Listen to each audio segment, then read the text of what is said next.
नमस्कार मित्रांनो, मी Sudeep Edison technologies बोलणार. तर मी आज तुम्हाला एक जादू दाखवणार आहे. तर माझ्या हातात तुम्ही पाहू शकता दोन इलेक्ट्रिसिटी बिल आहेत. जवळ या जरा.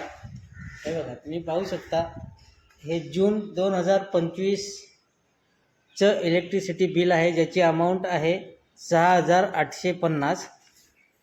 आणि दुसरं बिल जे आहे ते सप्टेंबर 2025, अमाऊंट आहे 1,280. आणि सोसायटीचं नाव आहे अमृत सिद्धी टिटवाळा. आणि त्याच प्रकारे याच्यानंतरचं जे बिल आहे पाहू शकता. हे जे बिल आहे हे ऑगस्ट 2025चं आहे, ज्याची अमाऊंट आहे 640 रुपये. तर तुम्हाला एक प्रश्न पडला असेल की हे जे डिफरन्स आहे इलेक्ट्रिसिटीच्या बिलमधलं ते कसं काय. तर चला आपण जाणून घेऊया त्या. तर आज आपण आलेलो आहोत टिटवाळ्यामध्ये. तर तुम्ही पाहू शकता इथे UTL कंपनीची 5 किलोवॅटची सोलार सिस्टम लागलेली आहे. त्याच्यामध्ये 535 वॅटचे 9 पॅनल लागलेले आहेत.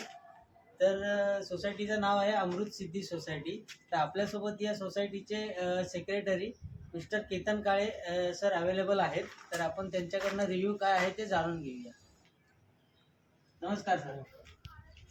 तर आपल्यासोबत केतन काळे सर आहेत, जे या सोसायटीचे सेक्रेटरी आहेत.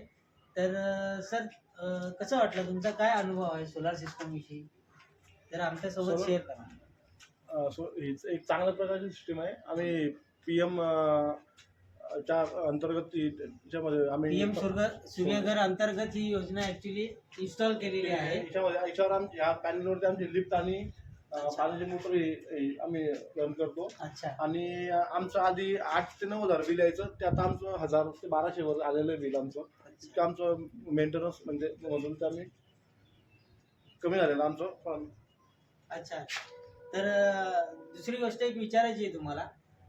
या सिस्टमसाठी जो लागणारा खर्च आहे तर त्याच्याविषयी तुमचं नियोजन कसं होतं. तुम्ही बाकी मेंबर्सकडनं जास्त मेंटेनन्समध्ये हे केलं की कसं, म्हणजे कसा अनुभव होता तुमचा. आम्ही कुठलाही एक्स्ट्रा वाढीव मेंटेनन्स आम्ही यासाठी जमा केलेलं नाही आहे.